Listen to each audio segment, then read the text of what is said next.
கற்றது உலகளவாகவும் கல்லாதது கைமண் அளவாகவும் இருக்கட்டும். Hello everyone, எல்லாரும் எப்படி நல்லா இருக்கீங்களா? இனி நம்ம பேச வர டாபிக் வந்து ஒருத்தருக்கு லைஃப் டைம் செட்டில்மெண்ட் கிடைக்குது.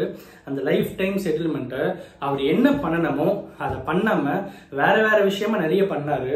பட் அதுக்கப்புறம் அவங்களுடைய உறவினர்களாலையும் அவங்களுடைய வீட்டை சுத்தி இருக்கிற நெய்பர்ஸாலையும் அவரை வந்து போலீஸ் கிட்ட இன்வெஸ்டிகேஷன் போயிட்டு ப்ராப்ளம் வந்து வேற மாதிரி போயிடுச்சு.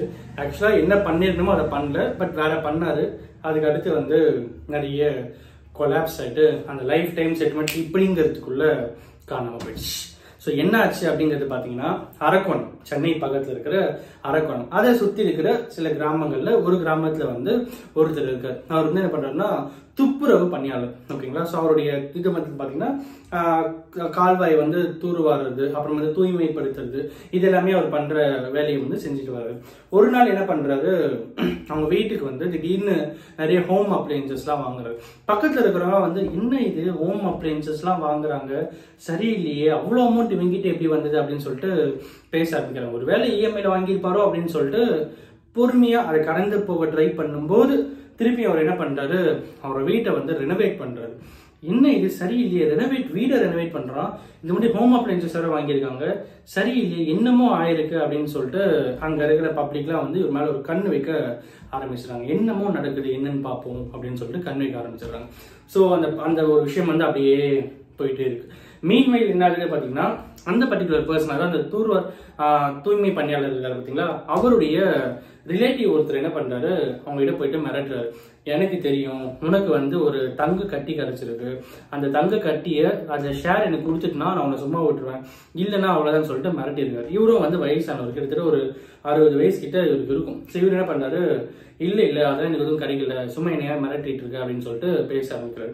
திரும்பியும் கொஞ்ச நாள் போகுது. அந்த மிரட்டணும் என்ன பண்றான், 4 பேரா வந்து திரும்பியும் மிரட்டாங்க. நான் திரும்பியும் சொல்றேன், உங்ககிட்ட அமௌண்ட் உனக்கு தங்க கட்டிக்காச்சு நல்லாவே தெரியும், அதை எங்கிட்ட கொடுத்துட்டேன்னா, ஷேர் கொடுத்துட்டேன்னா பிரச்சனையை சுமூகமா முடிச்சிடலாம், இல்லைன்னா அவ்வளவுதான் அப்படின்னு சொல்லி பேசுவோம். இவர் என்ன பண்றாரு, அங்க இருக்கிற அவங்களுடைய ஊராட்சி மன்றம் இருக்கு பாத்தீங்களா, அங்க போயிட்டு கம்ப்ளைண்ட் பண்றாரு. இந்த மாதிரி என்ன வந்து மிரட்டுறான் அப்படின்னு சொன்னோன்னே, இருக்கட்டும், அவன் மிரட்டுறதுலாம் இருக்கட்டும், அது என்ன தங்க கட்டி திடீர்னு அவனுக்கு எப்படி ஹோம் அப்ளையன்சஸ் எல்லாம் வாங்குற, ரெனோவேட்லாம் பண்ற, என்ன ஏது அப்படின்னு சொல்லிட்டு கேட்கும்போது உண்மைக்கு புறம்பா சில பேச்சுவார்த்தைகள் நடக்கும். என்ன பண்ணாங்க, அங்க இருக்கிற ஊர் மக்கள் அவங்களுடைய உறவினர்கள் எல்லாரும் சேர்ந்து என்ன பண்றாங்க, போலீஸ் ஸ்டேஷன்ல போயிட்டு ஒரு கம்ப்ளைண்ட் ஒன்று கொடுக்குறாங்க. இந்த மாதிரி என்னமோ இருக்கு, கொஞ்சம் வந்து விசாரிங்க அப்படின்னு சொல்லிட்டு போலீஸ் ஸ்டேஷனை இன்ஃபார்ம் பண்றாங்க. கம்ப்ளைண்ட் இல்ல, இன்ஃபார்ம் பண்றாங்க. சோ போலீஸ் என்ன பண்றாங்க, வீட்டுக்கு வராங்க. வீட்டுக்கு வந்து அவர்கிட்ட வந்து பேச்சு வந்து நடக்குது. என்ன ஆச்சு, எப்படி திடீர்னு ஹோம் அப்ளையன்சஸ் எல்லாம் வாங்க முடிஞ்சது, அப்புறம் இந்த வீடு ரெனோவேட் பண்றதுக்கு எங்க இருந்து காசு, அண்ட் எல்லாத்துக்கும் மேல நீ வந்து ஏதோ தங்க கட்டி வச்சிருக்கேன்னு சொல்லிட்டு உங்க சொந்தக்காரன் சொல்றான், என்ன ப்ராப்ளம், என்ன விஷயம் அப்படின்னு கேட்கும்போது அப்பதான் அவர் எல்லாமே சொல்றாரு. என்ன அப்படின்னு பாத்தீங்கன்னா, அவர் வந்து காவாய் வந்து தூர்வாரிட்டு தூய்மைப்படுத்துற வேலையை செஞ்சுட்டு இருக்காரு. ஸோ அந்த டைம் என்ன ஆகுதுன்னு பாத்தீங்கன்னா, ஒரு கட்டி ஒன்று கல் மாதிரி ஒன்று வந்து கையில கிடைச்சிருக்கு.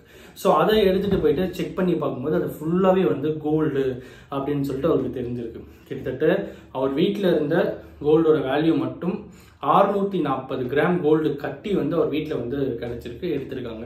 ஸோ வீட்டில் இருந்தது மட்டும் அது கொஞ்சோண்டு உடச்சி தான் ஹோம் அப்ளையன்சஸ் வாங்குறதுலேருந்து ரெனோவேட் பண்ணுறதுன்னு எல்லாமே பண்ணியிருக்காரு. ஓகேங்களா? ஸோ அது ஒரு பக்கம் இருக்கட்டும். ஸோ இவர் என்ன சொல்றாரு, இந்த மாதிரி எனக்கு கிடைச்சது, நான் இதை வந்து யூஸ் பண்ணிக்கிட்டு எல்லாமே நான் பண்ணிட்டு இருக்கேன் அப்படின்ற மாதிரி இவர் வந்து சொல்லிடுறாரு.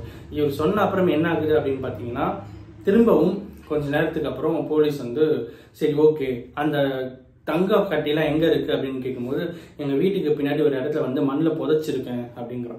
வீட்டுக்கு பின்னாடி இடத்துல போயிட்டு மண்ணை தோண்டி பார்க்கும்போது அவர் சொன்ன மாதிரியே அங்க ஒரு தங்க கட்டி இருக்கு. அந்த தங்க கட்டியோட வேல்யூ வந்து 640 கிராம் கோல்டு. ஓகேங்களா? ஸோ பிளஸ் கொஞ்சம் பணமும் கிடைச்சிருக்கு, வெள்ளி கொலுசு ஒரு செட்டு கிடைச்சிருக்கு. ஓகேங்களா? இது எல்லாருமே போலீஸ் வந்து ரெக்கவர் பண்ணிடுறாங்க. ரெக்கவர் பண்ணிட்டு அவர்கிட்ட இன்வெஸ்டிகேஷன் ஸ்டார்ட் பண்றாங்க.